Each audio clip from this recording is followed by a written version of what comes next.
Hello everyone, this is Isidore, and in this episode of Greenskin Unit Analysis I'll be discussing all of the Greenskins monsters and beasts. In this category are some of the Greenskins' most imposing units, and much of their hitting power can be found in this category.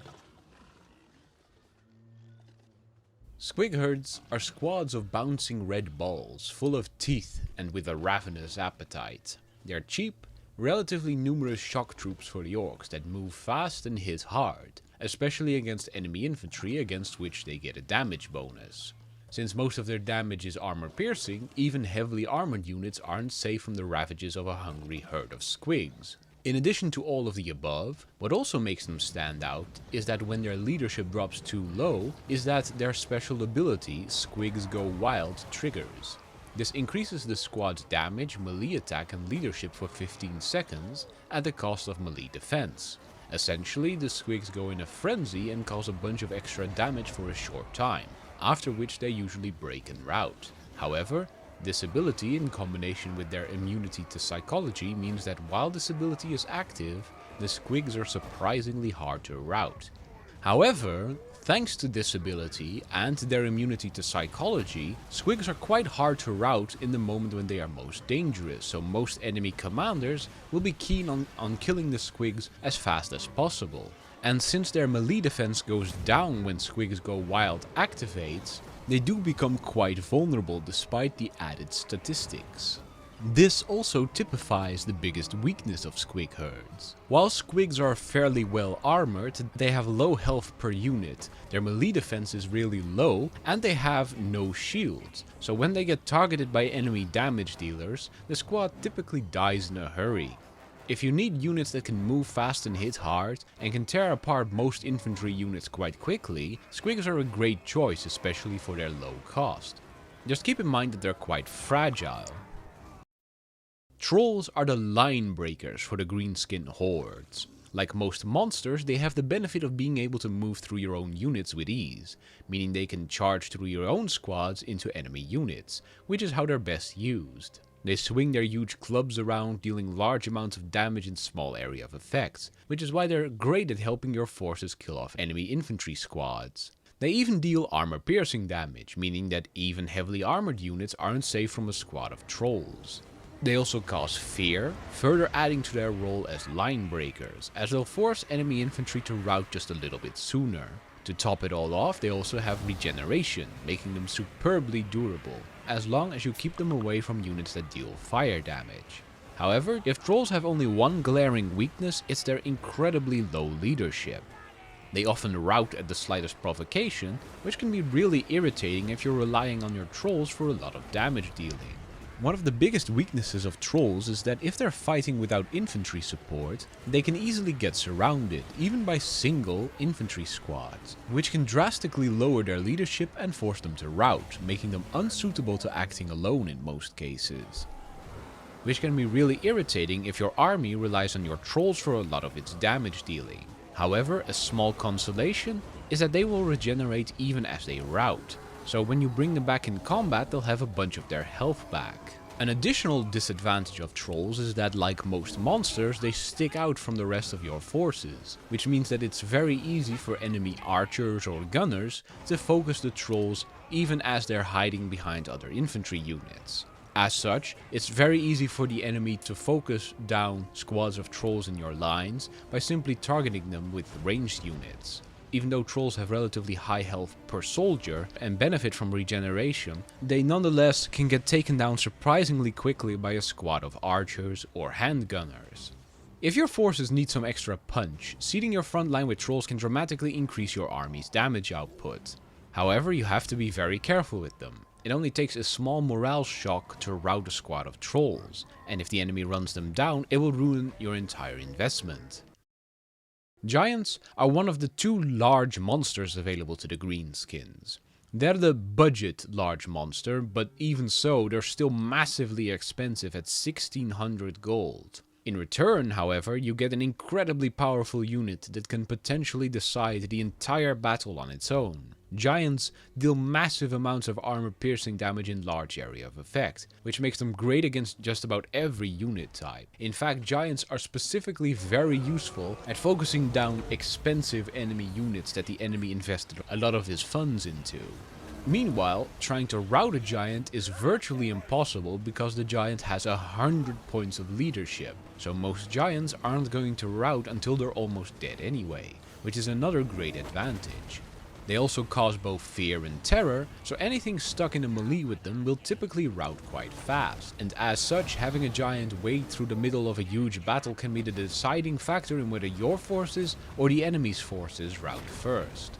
If you're using him in the campaign, he also has Siege Attacker, so he lets you immediately attack enemy cities on the turn that you siege them.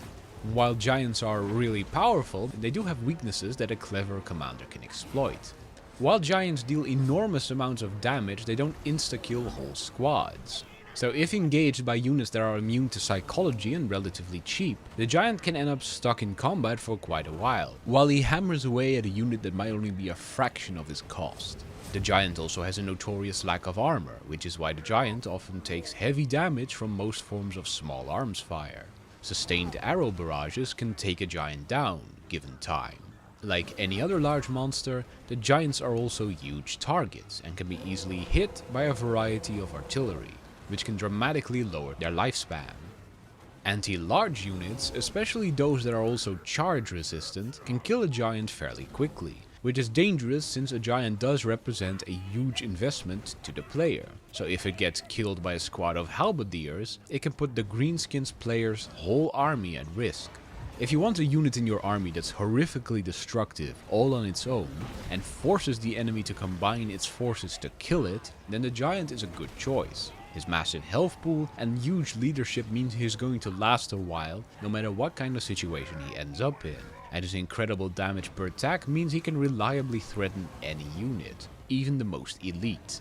However, a giant is really expensive, and in particularly enemy armies with a lot of ranged units can take a giant down pretty fast.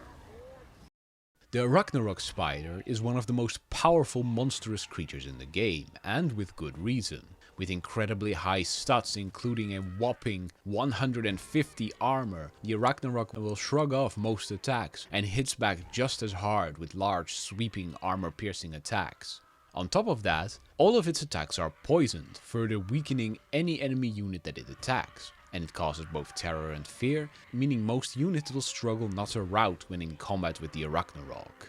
Its poisoned attacks and high stats are such a potent combination that the Arachnarok will actually outfight most other large monsters. Anything that isn't a Shaggoth won't stand a chance. The Arachnarok also has Strider, which makes it quite fast even in heavily forested maps and swamps. It's especially useful on the Arachnarok since its massive bulk is an easy target for cannons or bolt throwers. And with Strider, the Arachnarok can effectively use a forest to avoid enemy fire without slowing down its approach.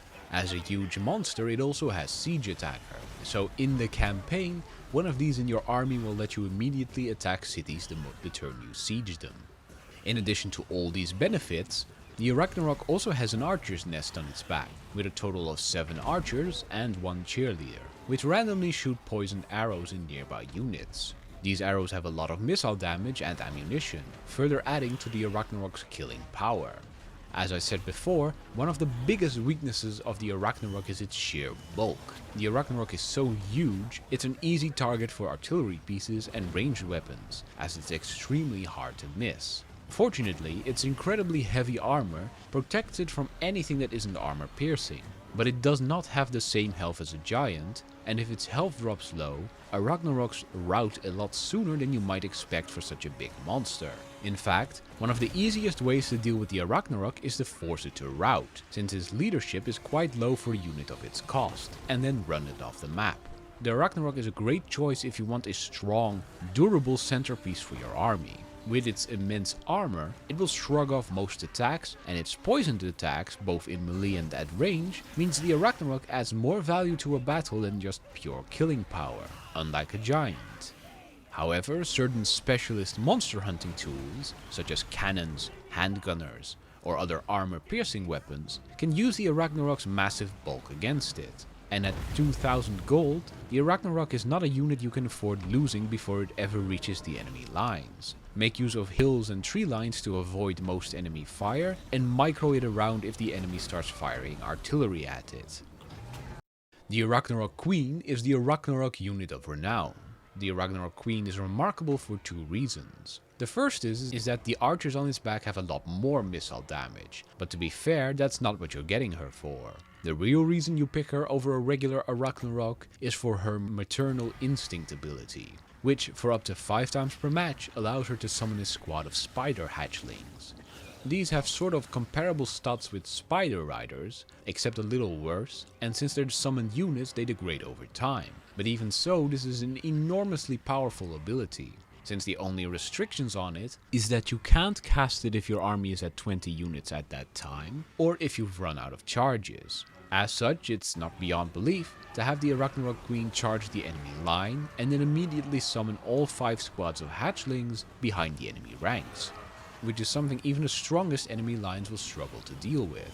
A quick pro tip: for the best use of hatchlings, don't summon them on top of enemy units as you would with zombies. Spider hatchlings have an excellent charge bonus, so summon them just a little ways off from whatever you attack and then let them charge into combat. That's it for the Greenskin monsters and beasts. If you liked this video, don't forget to press the like button and subscribe to my YouTube channel. If you'd like to support me in making more content, please visit my Patreon. You can find a link in the description below. Thank you for watching and see you all in my next video.